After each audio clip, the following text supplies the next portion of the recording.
border war.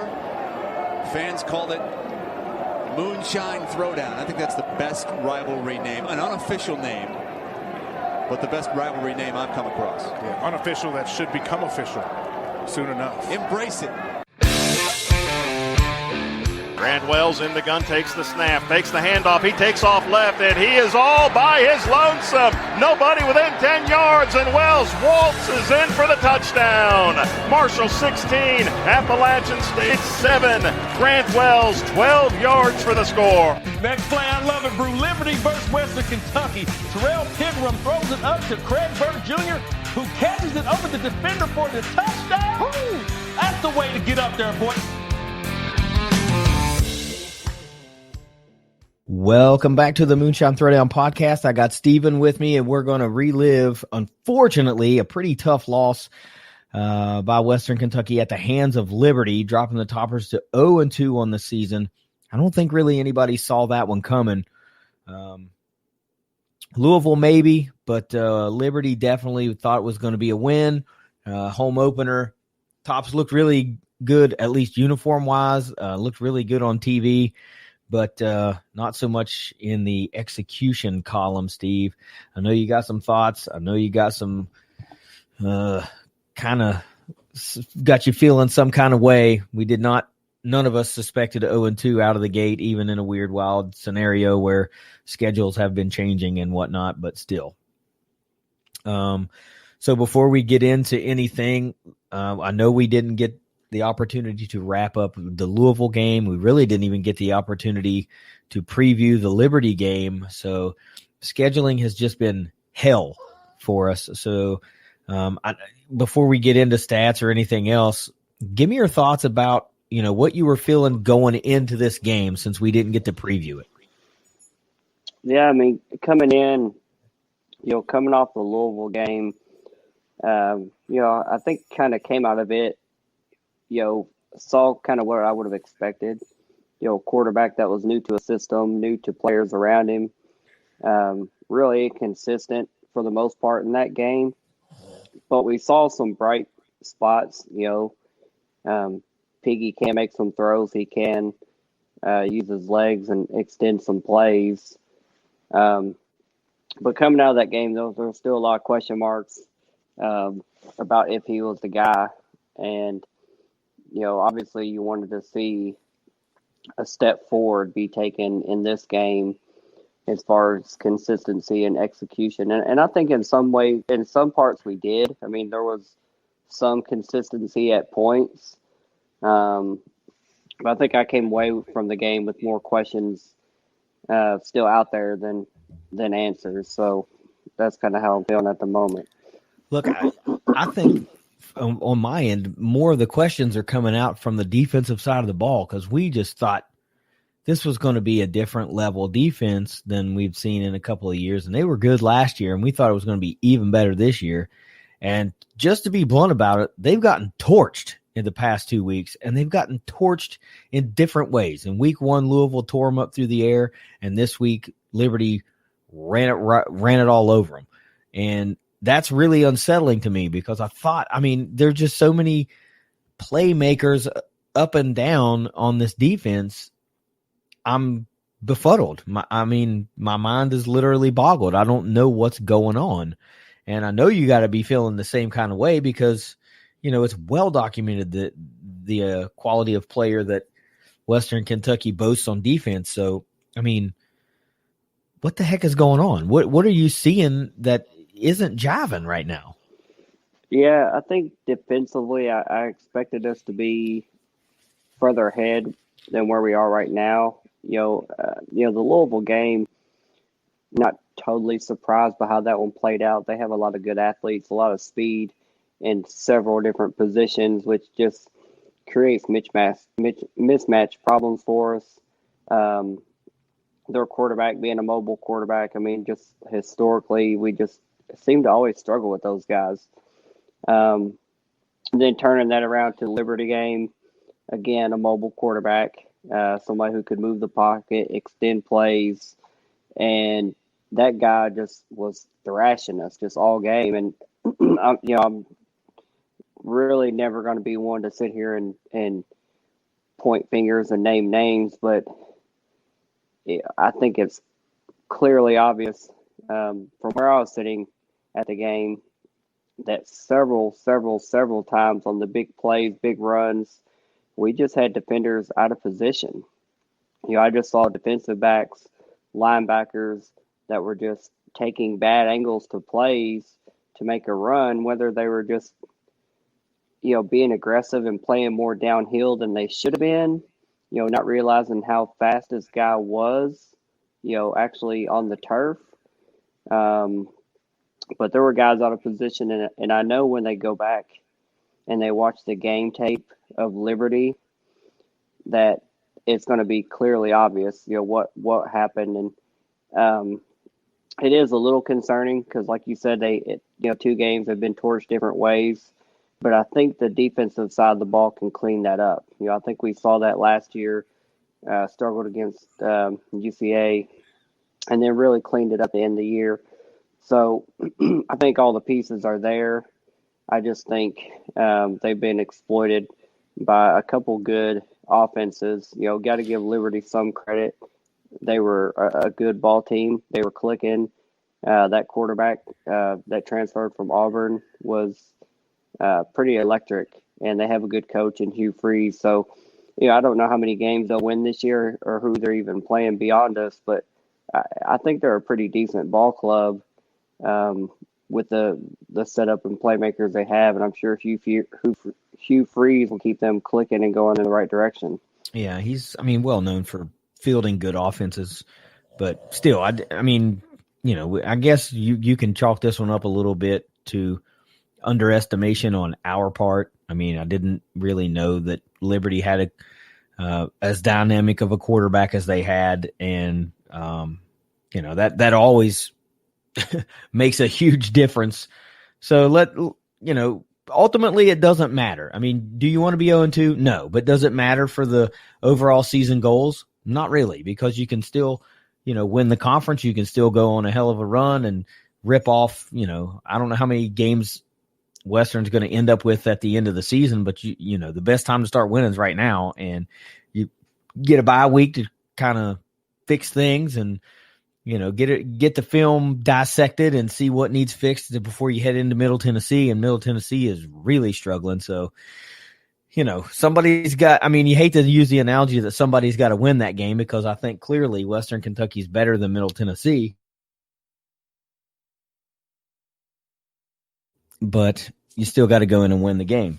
So let's talk about some stats. The big 4: yardage, time of possession, first downs, and turnovers. Liberty basically gets the clean sweep. There's a push on turnovers. Actually, nobody turned the ball over in this game, so that's a push. But for the other 3 categories, that's Liberty's. They're taking the nod on that one. 487 yards to 291 for the Tops. Time of possession is a real killer, 34:59 to 25:01, almost 10 minutes of time of possession favoring Liberty. And first downs 27-18. Look, 487 yards total offense, 354 of those yards come through the ground. And if you'd have told me that before the game, I would not have believed you. 2 100-yard rushers, 4 touchdowns on the ground for Liberty. This is very uncharacteristic for what we thought we were going to see.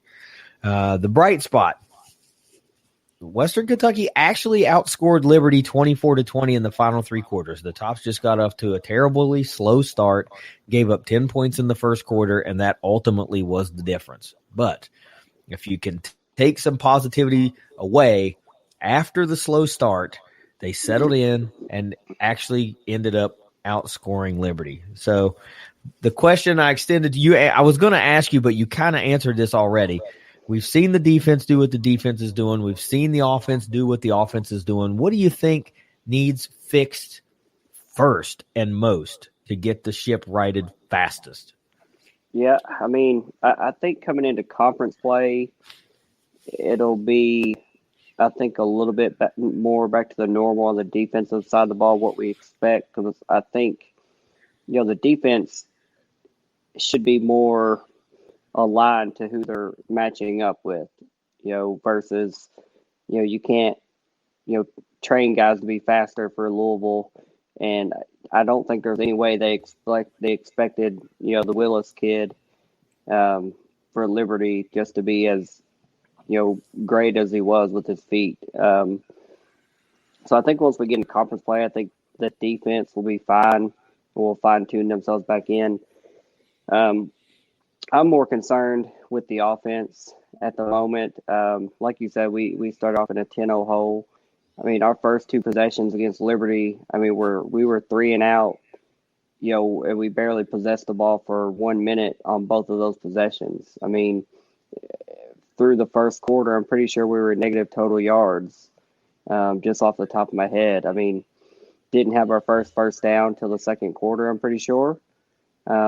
So, there's definitely some inconsistency there, so not executing,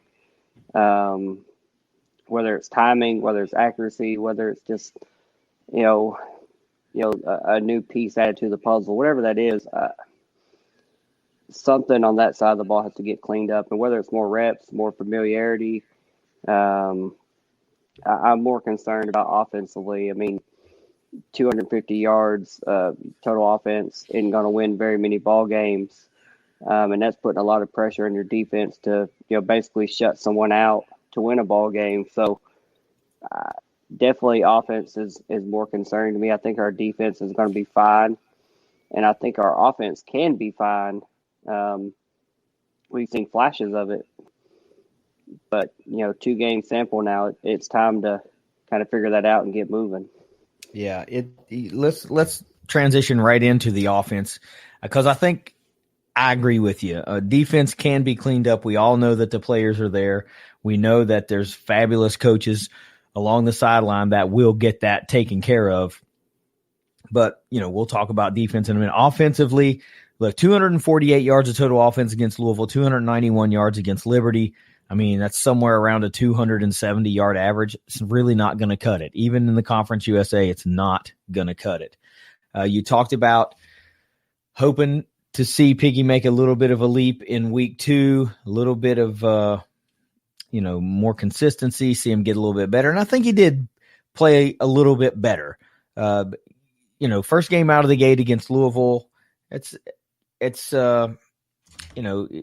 basically the polar opposite atmosphere-wise than what you were expecting to get here against Liberty.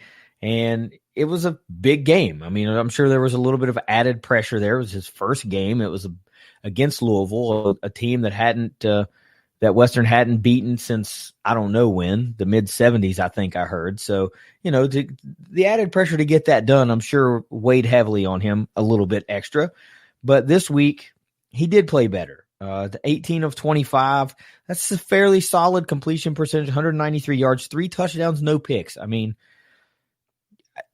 aside from more yardage and a few more completions, there's not too much to dislike about 3 touchdowns, no interceptions. I mean, 60, I don't know what I wrote down, if it's 62.5 or 67.5 QBR, whatever. It's pretty close. And then 14 carries for 62 yards, a 4.4 yard per carry average. He's the leading rusher for the team as well. So I think he did have a little bit of a better day. Here's where the hang up comes. As a team, Western only rushed for 98 yards. And again, that's not going to win you very many ball games. And we're going to take away one more bright spot out of that before we talk about player stats. 3 receivers for Western Kentucky averaged at least 11.5 yards per catch, and all 3 of those guys got a touchdown. So if there's a silver lining in there, you can see that Western does have the big play ability in the pass game. It is there. And 11.5 doesn't seem like a lot. Well, that was just the lowest of the 3. Several other guys averaged way much more than that.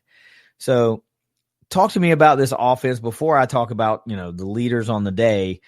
What did you see that you liked? I mean, I know you have to be upset with the run game and the fact that Gage Walker cannot seem to get going right now. But what do you like about what you are seeing out of the offense? Yeah, I think so far the biggest surprise and the biggest bright spot has been wide receiver Mitchell Tinsley.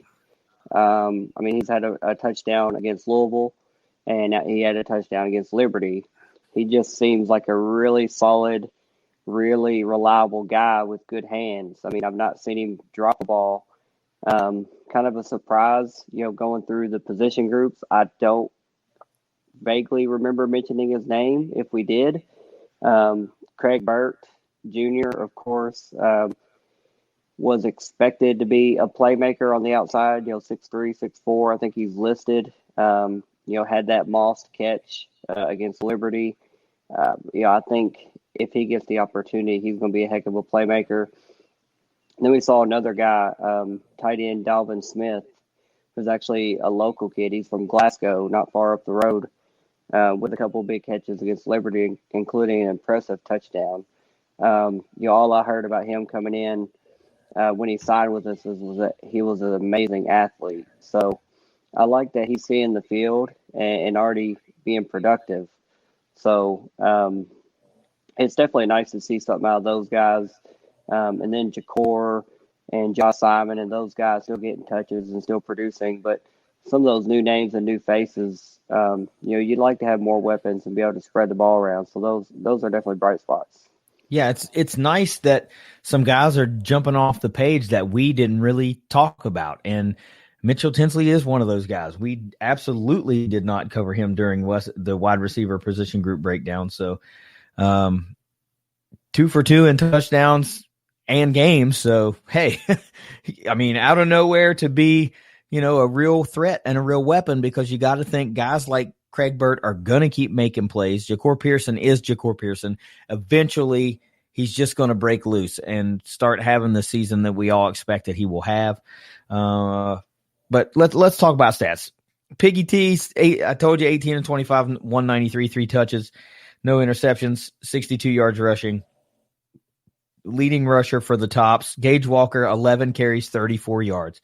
Something's got to give, and I don't know what it is. I don't know if we're, seeing struggles along the offensive line and holes aren't getting open. I don't know if Gage Walker's just can't get it going. But whatever it is, to go from 1,100 plus, 1,200 plus yards to, struggling out of the gate is not what we thought we were going to see.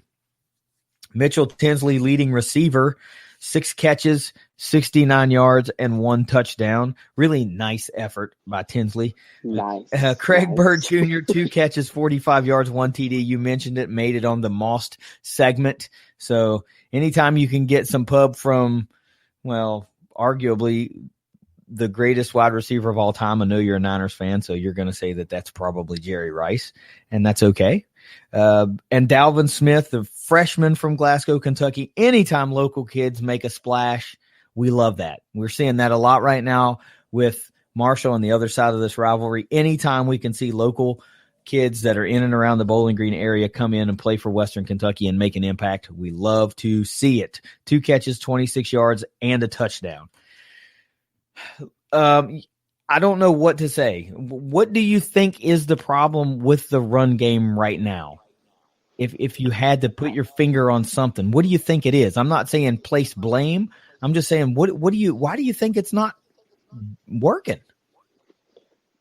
I mean, personally, for the Liberty game especially, I feel like Liberty was playing a lot of guys in the box a lot, and not saying, you're going to have to beat us with your arm, but they were never going to let the run game get started. I mean, it seemed like every time we handed off and Gage or Malik got to the line of scrimmage, they were being gang tackled. There were a couple of nice runs, but for the most part, I feel like Liberty kind of stacked the deck and was going to force us to beat them throwing the ball. And I'm just not confident that that's going to be a strength of ours as we stand right now. That's what I think it is right now. I think Liberty wanted to make us one-dimensional, and even though Piggy's stat line looks good, I think their execution and their game plan was perfect for how to beat us. And hopefully nobody else in CUSA is watching that. Well, I think that's wishful thinking, my friend. But I see where you're coming from. Let's talk defense. Look, you want to talk about consistency in the worst possible way?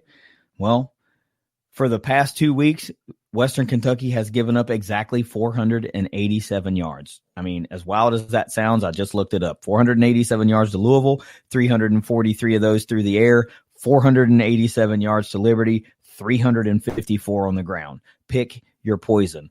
It cannot be like this from week to week. And I don't think that it will be, but you can't be the team that, whatever the team's strength, whatever your opponent's strength is, that can't be what works. So something's got to get shored up there. Here's a little bit of positivity. Western Kentucky did do a good job against Liberty on third down, 5 of 14, but 3 of 4 on fourth down. So they managed to get off the field most of the time, I guess. But I guess in the grand scheme, it was really, 8 out of 14 between third and fourth down. I don't know, but 5 of 14 on third down is pretty good. That generally helps. So it all goes back to spotting 10 points in the first quarter and a slow start. Defensively, Devin Key had the big day, 14 tackles, 6 of those solo. Antoine Kincaid, 11 tackles, 5 solo, 1 tackle for loss. And then your usual suspects, D'Angelo Malone, Kyle Bailey, both 9 tackles, both 4 of those solo. And D'Angelo Malone adds a half tackle for loss. What is it? I mean, what is it? I know that, Louisville had tons of weapons, and we saw that they basically continued the game from the year before. Lots of long passes, lots of chunk plays. Liberty, you said, had a very athletic quarterback, but to give up 2 100-yard rushers, I can't wrap my head around that one. We were really strong talking about the defensive line and really strong talking about linebackers and a lot of defensive backs that sniff around the line of scrimmage. And at the end of the day, when 2 of your defensive backs combine for 25 tackles, something ain't going right. So I don't know how to keep harping on that, but what do you think? I mean, what do you think? What do you think has to be done? I know we have faith in the coaches. I know we have faith that they'll get it turned around. Do you think it literally is as simple as getting into conference play to where you have a lot of game film on all the teams and players you're going to be facing? Is that the quick, simple answer to get things moving in the right direction? Yeah, I think it is. And that coupled with, 2 just subpar games for the defense. I have no doubt that the coaching staff is going to be going over a lot of film, seeing mistakes, correcting mistakes. And I don't, I'm not going to say nobody in Conference USA is going to burn them or put up yards. I think there's some talented teams, but I think we won't see it exploited to this level that we have for these 2 games. I mean, it's almost, polar opposites, one running, one passing, where they've just been exploited. And you mentioned, the third down success for Liberty, or lack of success, but they had good on fourth down. It seemed like every time we stopped them on third down, it was, we were leaving them with 4th and 1, 4th and short. Like all those were like 1 yard needed pickups, and they would trot back out there. We're like, well, we know what they're going to do. The quarterback's going to scramble, and that's what happened. So several times we had chances, on those third down plays to stop them further behind. So it's a long fourth down. So they're not going to think about making the fourth down attempt. But again, just placement of players, just strategy, sometimes just basic tackling, open field tackling at times. All stuff that I think they can clean up and get better at, because I do have a lot of faith in the players that we will put on the field and the coaching staff to make those adjustments. Yeah. I mean, I do too. It's just, it's got to get done like quick. We're running out of weeks to, learn on the fly, honestly. But if you wake up and you're 0-4, this season's going to get away from you really, really fast. Let me give you a bright spot. You did mention the, being out of position a lot of times or several times from where you were seeing. Let me talk about a positive from a discipline standpoint, and that's the fact that Western only had 2 penalties for 19 yards in this game. So they're playing clean football. So if you can get those players back into position, taking better angles and making, more sure-handed plays, then you're already not making stupid penalties. It's going to compound into a line of positivity, hopefully super quick. So let's talk about special teams. This is a real bright spot for the Toppers. John Haggerty comes in as the reigning Ray Guy punter of the week and continued his great season so far, averaging 47.8 yards on punts. Toppers were perfect on kicks. Braden Narveson 1-1 field goals, 43-yarder, 3 of 3 on extra points. Haggerty 5 total punts for 239 total yards with a long of 57. I mean, real bright spots.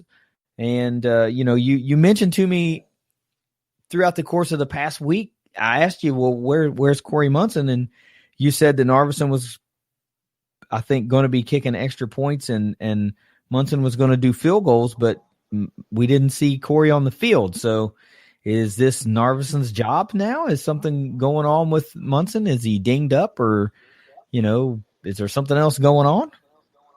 No, Munson's doing kickoffs. Oh, kickoffs. Yeah, Narveson is doing field goals and extra points, and Haggerty's punting. And obviously, we don't have to talk about Haggerty too much because, he did what he needs to do, flip the field for us, several times and try to put us in good field position. But I have to talk about Narveson. Okay. Because, this kid coming out of the locker room at halftime, one of the first people on the field warming up field goals, this kid has a freaking leg on him. He's kicking 45-yarders that were going through at the top of the uprights. This kid can put it through from 60. I have zero doubt. I was impressed by his leg by as much as I've seen any kicker come through Houchins. I can see why he's kicking. Munson can do it. Munson lined up beside him and kicked a couple balls, but when you see the strength of the leg and just the power he's putting that ball through, really impressed with Narveson. He obviously hasn't been around a long time, kicked a lot of field goals, but I can see why they put him in the position to be successful. And Munson's still there. He can still do it. He's still young and has many years ahead of him. But I'm really impressed by that guy. And, hopefully eventually, down the line, that leg's going to give us a chance to, win a ball game somewhere down the line. Yeah. Where did he come from again? It was Iowa State that he came from? Yes. So I don't know what the heck was going on up there in Ames, but gee, if this kid can blast it through from 60, you'd like to think they could have used him against Louisiana a couple weeks ago. But hey, good thing he's on the hill. They don't have to worry about that now. But yeah, John Haggerty is a known entity. I think he'll continue to be a real bright spot, and it's hard to say like he could end up being. Or not hard to say, but it's kind of wild to think that he could end up being one of the MVPs of the entire season for the team. But dude, the guy is amazing. He just continues to be a real weapon for Western Kentucky. And it's not too bad of a problem to have a kicker like Corey Munson waiting in the wings to pick up the field goals once again if something happens to Narveson. But man, having 2 kickers is real good problem to have. So let's move along here. I got a couple of I've got the main question that I have to ask you, especially since we didn't get a Louisville wrap up and I didn't get to ask you, what do you know about the Tops after one game? Well, now you've got a 2-game sample you can draw from. What do you know about Western Kentucky after 2 games? I know there's room to improve. I know that the quarterback position is going to need to be more consistent. Somebody that's going to lead more drives, more points. Obviously, it's always about points. We've got to put points on the scoreboard in this conference. There's too many teams that are going to just light you up. And we can't lean on the defense as hard as we did last year. So I know that we're too inconsistent to win a whole lot of ball games right now, but hopefully that changes and we get better. Well, I mean, there's definitely a lot of room for improvement. I would like to see that improvement come to the tune of about 200 yards less per game allowed. But look, we talked about this leading in. Western's got one more decent game. I mean, a completely winnable game against Middle Tennessee. And I fully expect the Tops to go into Murfreesboro and beat Middle because Middle is really struggling. They're, fresh off of, I don't know what their score was. Fresh off of 2 thrashings, 42-0 at the hands of Army and 47-14 at home at the hands of Troy. So they got to travel all the way to Texas and then come back and play the Tops in 2 weeks. So you got to like the Toppers' chances, but then it gets tough. You've got to travel to UAB, you get Marshall at home for homecoming and the Moonshine Throwdown, and then you got to travel to Birmingham. So if the Toppers somehow let Middle Tennessee clip one, it's going to be a real uphill battle those next 2 weeks, at least from where we stand right now. And that's not to say some things won't happen, and the Tops could easily go 3-0, 4-0 when you talk about Chattanooga after UAB. But BYU looming on homecoming looks awfully daunting right now. BYU is freaking pretty good from my perspective. So all of a sudden, out of nowhere, in the next 1, 2, 3, 4, 5 weeks, within the next 6 weeks counting the bye, there are 2 top 25 teams currently on the schedule. That could all change when everybody else starts playing football, but for right now, there are 2 top 25 teams on the schedule.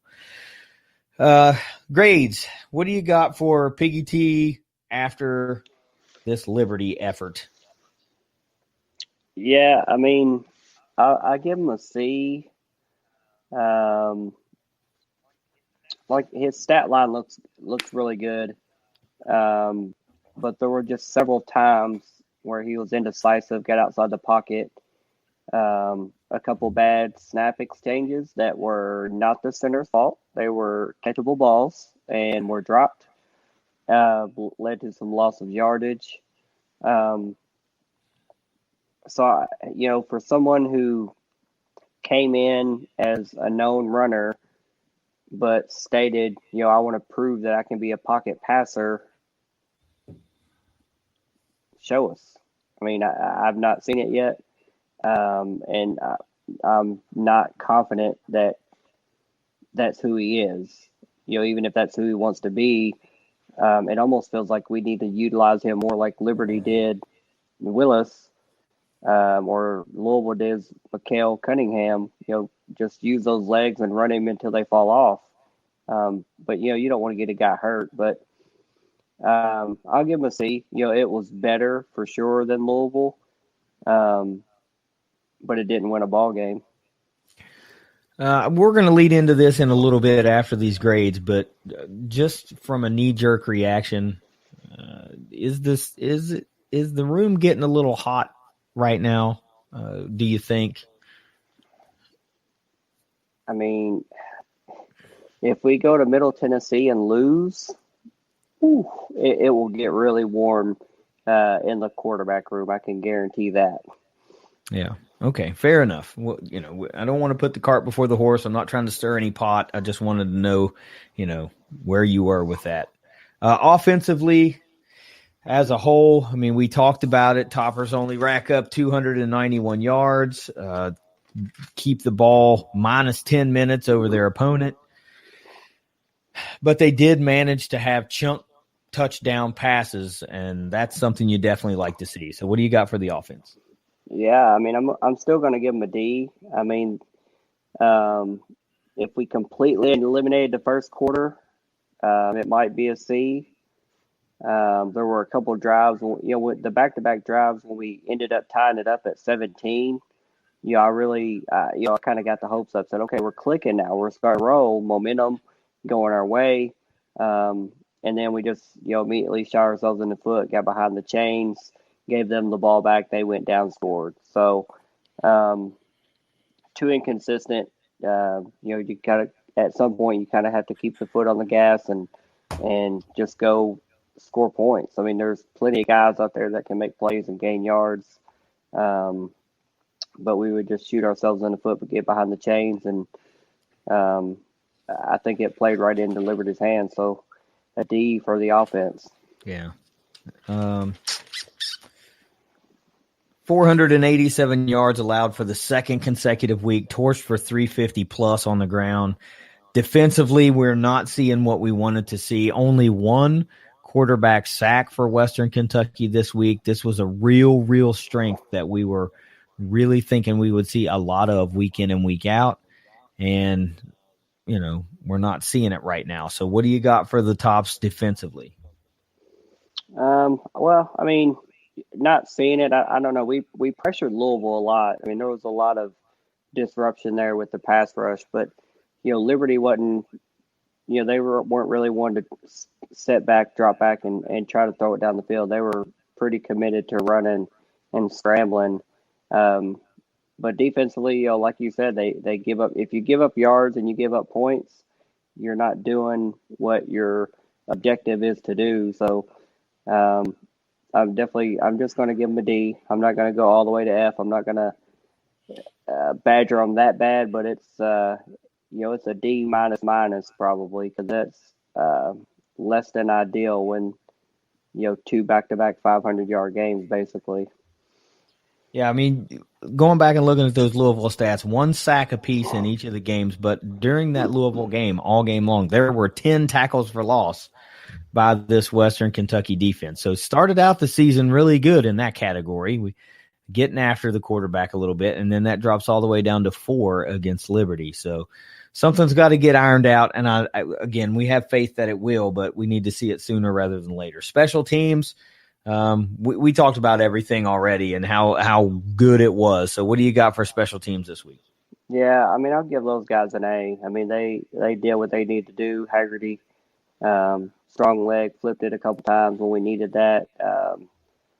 Narveson, strong field goal leg, and Munson getting kickoffs, near into the end zone or near the end zone. So all 3 of those guys doing what they're expected to do and doing it well. So no qualms there.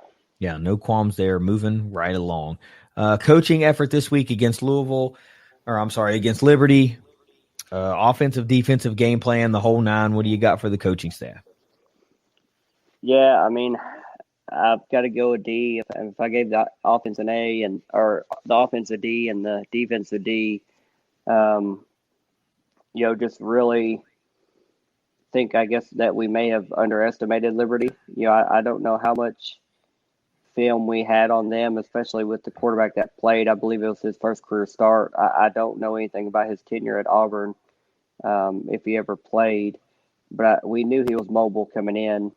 And then offensively, we didn't put up enough points for me to be impressed with Elsa's game plan. So a D for the coaching as a whole. I think underestimation is probably the fair term to use, because this was Louisville, or I keep calling them Liberty's opener. So, they had the luxury of having a little 2020 film on the Toppers, whereas, the Tops did not have that favor reciprocated. There was none to be seen. So overall this week, what do we have for Western Kentucky? Yeah, it's a D, almost a clean sweep, if not for special teams. Overall, when you lose, and you lose in that fashion, you hate to lose a home game. You hate to lose any game. But just one you felt like you could have won, but you shot yourself in the foot immediately, got behind, tried to play catch up, and just couldn't quite put it together long enough to do that. So, yeah, just a D. it was not a great game. Walked away from it not feeling great about it. Yeah, here's the thing I think that is missing. We know we have the talent. We know we have the coaches to make put that talent in a position to win. I think this team is missing its swagger. That's what I feel like. I feel like, it shows up for a play here and a play there because we see a terrific acrobatic athletic touchdown catch, or we see a nice run burst out, or a big defensive play, or a nice stop. But from a play in, play out basis, I think this team is missing its swagger right now, and they need to get that swagger back. And Middle Tennessee is the perfect opponent to bring that come rushing back in, get all that swagger rushing back into the tops. So we have a handful of questions that were asked. I led into one, and you kind of answered it. The first question you got was, will we see a quarterback change, and if so, when? And you mentioned, like, if something happens and it's a loss at Middle Tennessee, it's going to get really warm in the quarterback room. So I got to kind of put your feet to the fire a little bit. If that's the case, does it get a little bit warmer, or are we talking about, all right, we'll have to go 0-4 before we see a quarterback change, or 0-3 might do it? Well, I'll tell you, during the Liberty game, after those first two possessions, we went 3 and out super quick, punted the ball to them. Almost immediately after we came off the field, Kavaris Thomas popped up and started flinging a ball to Xavier Lane, and I got semi-excited, not gonna lie. I was like, uh-oh, do we have a package coming up with Kavaris?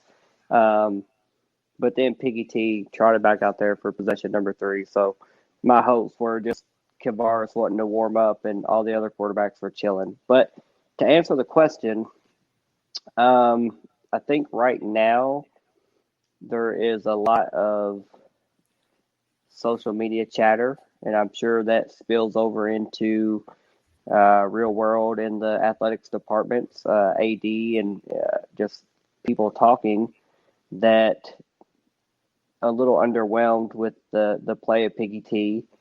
I really feel like my observations are, I think he's too small, too short. I know he's listed 5'10". There's no way he's an inch over 5'7". Just having been down there, been that close to him, and seen him near players that I know how tall they are. And if you watch it when he plays, he scrambles out of the pocket to almost open a passing lane. He's got guys 6'3", 6'4" standing in front of him with their hands up. He's not seeing over the middle unless he moves the pocket. And at that point, he's opening himself up to pass rushes, and he has to make that decision to tuck it and go or make a rushed pass, which is kind of what I think we've seen. So a loss to Middle and how they've started, and we know the barn is on fire over there. Yeah. If somehow we lose to them, which, if you go back and look at the game last year, super close game. Granted, it was played in a monsoon. It was sloppy, which kind of lends itself to their mobile quarterback and keeping the game close. But we've seen that we have trouble with mobile quarterbacks, and Asher O'Hara is probably the most mobile quarterback in this conference. So, I don't think we'll lose, but if we do, not going to be surprised if at some point we have to start thinking towards the future, and one of the guys hopefully sitting on the bench is the future, and I'd love to see one of them get a chance, even if just for a series. I'd love to see Kavaris, 6'4", 240-pound quarterback, go in there and get to throw the ball to some of those guys, just for a series. But yeah, I think if we lose, I think that chatter and that pressure is only going to go up. Oh, for sure, it's only going to go up. Look, I got to give you some context. I know this game's 2 weeks away, but let's give some context to this matchup with Middle Tennessee in a couple of weeks. Right now, the indicator, the power index, has Western Kentucky as an 89.1% chance to win an away game at Middle Tennessee. And you mentioned Asher O'Hara. Yeah, last year he was kind of on fire a little bit, but this year, man, it's a story. It's a tale of two seasons because he is obviously their leading passer, and through 2 games, he's racked up a total of 155 passing yards, no touchdowns, and 3 interceptions. And on the ground, he's good for 63 yards in 2 games. He is also their leading rusher. So that's how bad things are at Middle Tennessee. Their offense is putrid. Okay, no matter how bad you might think the Western defense is to the casual fan or whatever, keep that in mind. Western is still leaps and bounds above where Middle Tennessee is to this point in the season. That's how bad they are. So I can fully see where you're coming from if you go into Murfreesboro and run into a buzzsaw and thinking, holy crap, how did this happen? Here we go again. But yeah, that would be cause for concern. Here's a tongue-in-cheek question. I know it was tongue-in-cheek, but it's still a decent question from a standpoint of what we know now. It says, why was Western favored by 15 points? I didn't even know Western was favored by 15 points coming into this game. But why do you think that is? Because surely Las Vegas doesn't underestimate a team, even if a lot of fans overlook them. Vegas is usually spot on the money. So why do you think that it was a 15-point favorite, or Western was a 15-point favorite? Yeah, really, I think it's just, kind of a lack of familiarity with Liberty and just knowing what they're going to bring to the table. But and also maybe overestimating Western, at this point. If this was last year's version of the team rolling out there, hey, I would have loved that 15 points. But we've not seen enough this year to think, sure, that's not going to happen again. I guarantee that we're not going to be favored by 15 over anybody. Maybe Middle, but probably not. No rivalry. Probably anyway. Yeah. Yeah. Well, here's what I think. I think you look at Western and you think, all right, this was a really turnaround squad last year, 9 wins, +6 in the win column, riding high, bowl win, the whole 9, coming in with most of the usual suspects returning, and you're coming in with a new quarterback that is a Power 5 transfer. That's where I think that comes from. Home opener, on paper, you played Louisville tough. By the scoreboard, it was only a 15-point loss. So you're thinking, okay, this is a top 25 Louisville team. They played them fairly tough. Liberty hasn't played a game yet. We don't know how good they are. That's where I think it all came from. And I'm not trying to pile on, but, like I said, when people ask us questions, I'm going to ask those questions. So, that was asked. And the last question, Trace and I, we did the Appalachian State Marshall wrap up earlier today because Trace will be basically unavailable all week long. So we had to get it done Sunday morning or Sunday afternoon. And somebody asked this morning, we answered it. I'm going to ask you too. And I already know the answer. Do you think we see, the Marshall and Western lock horns twice since both teams are off this weekend? I said no, and I didn't really even have to have any reasons. It's 6 days away. What other reason do you need? If it was going to get done, it would have gotten done a couple of weeks ago. But do you think we see them play 2 times in 3 weeks? Yeah, it would have been awesome. But like you said, I'm sure they could figure it out now if they wanted to. But I think both teams playing a little better and would have already pulled the trigger on that happening versus letting the weekend's turned over now to going on Monday, and that hasn't been announced. So I don't see it happening, though. It would have been cool, to have basically a home and home series, but not happening. Yeah, I don't think it'll happen by any stretch at all. And honestly, what does Western have to gain by playing a really hot Marshall team right now, knowing they've already got to play them in 3 weeks? Do you really want to take that on? If you got to have a conference home and home, you don't want to do it with the team that's on red hot fire right now. And that's no knock against anything. I'm not insinuating anything. I'm just calling it like I see it. Marshall's hot right now, and Western's kind of trying to figure some things out. So the last thing you want to do is go play somebody that ain't going to help you figure that stuff out. So, look, rough week, rough start to the season. Said it before, I'll say it again. No time like the present to start winning. So let's get out of here with some final thoughts, and we'll look forward to getting it right and then going to Murfreesboro and laying a butt whooping down. Yeah, I like having 2 weeks to go into that game. I think that's a lot of good time for reflection and evaluation of where you've been. I'm sure that everyone on that team, everyone on that roster knows that 0-2 is disappointing. Losing to Liberty at home is disappointing. I don't think they need us casual fans or fanatic fans to tell them that. I'm sure the coaches will go over that film very meticulously and detail those opportunities to improve. And I think we'll see a different team against Middle. 1, because they're Middle.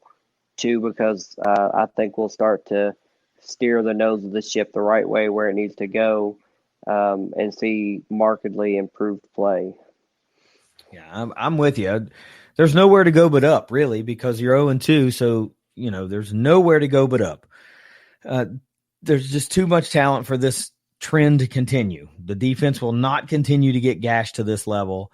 The offense will not continue to basically spin its wheels or get off to those slow starts and put themselves behind the 8 ball. It's just not going to happen. Things will get figured out. And ultimately, the parity of conference play is the perfect recipe when things are going wrong, because you are so familiar with those teams and the coaches and what they like to do and the personnel and all of that, that it just gives you a little bit more confidence of what you're able to bring in the matchup department against who you're about to play. So the last thing I'm going to say is, again, I mentioned this in our wrap-up with Appalachian State, but I doubt very many Western fans are going to be listening to that episode. But I got to bring it up again to you Topper fans. And I've got to talk about the fact that we have decided to launch those dueling campaigns, those fundraising campaigns. We're trying to endow scholarships at Western Kentucky and Marshall. And honestly, this is a really freaking awesome idea that allows the average fan to donate just a little bit a month, $5, $10. It doesn't matter. I don't care how much or how little you decide to donate, but please donate. Everything is set up through GoFundMe. It's 100% safe and secure until the goal is met. None of those funds are touchable. Nobody can get at them. Nobody. And then when the goal is met, GoFundMe sends those funds electronically directly to the HAF. So there is no middleman whatsoever. It is all hands off. So if you've got $5 laying around, if you want to help endow a scholarship that could live on seemingly in perpetuity, then donate. Go find the WKU Moonshine Throwdown Scholarship and send us that $5 donation or $10 donation. It seems like a lot of money. $25,000 to one person is a lot of money. But if 5,000 of us donate $5, the scholarship is endowed, and your $5 has gone to something that will live on forever and directly is a benefit to the Western Kentucky Athletic Department. Look, I know many of you are already season ticket holders. You already make an annual donation to the HAF, and that's great. I don't want to take any of that away. But if you've got $5 or $10 laying around, or you just think it would be a cool idea to contribute and help endow a scholarship and have your name attached to something positive that could go on and on and on. I mean, think about that. $10 for something that could last 2, 3, 4, 5 decades. I mean, that's pennies on the year, man. If you're donating hundreds of dollars every year anyway, what's another $10 to help this get endowed? So please, I implore you, don't play wait and see. Don't wait until a bunch of other people donate, and then you're like, yeah, I want to get in on that too. Maybe other people are waiting for you to donate before they decide to pull the trigger. If I'm not asking for $1,000. I'm asking you to help us out with $5, $10, $20, $25, whatever you feel like. But just help us out, because the sooner we all jump on this, the sooner Western Kentucky gets a little bit of financial relief in this crazy world we got going on right now with all the revenue they lost from canceled games. They need a little help. And, I know you love the Tops. We love the Tops. That's why we put our heads together and came up with this idea. That's why My family and I have donated to these campaigns because we want to see it happen. So we need your help. We can't do it alone. I love whenever I tweet about this stuff, you folks are kind enough to retweet and like and do all that kind of stuff, but that will not get these things funded. Just make a quick donation. PayPal, that's all you got to do. $5 and you're done. $10 and you're done. It's a one-time donation and it could live on forever. So Stephen, it was a terrible week this week. Let's try to right the ship. You got 2 weeks to get it right. So take us out of here and we'll brush this one away and hope for a brighter game 3. Go Tide. Go Herd. It's the Moonshine Throwdown podcast. We'll see you when we see you. Later.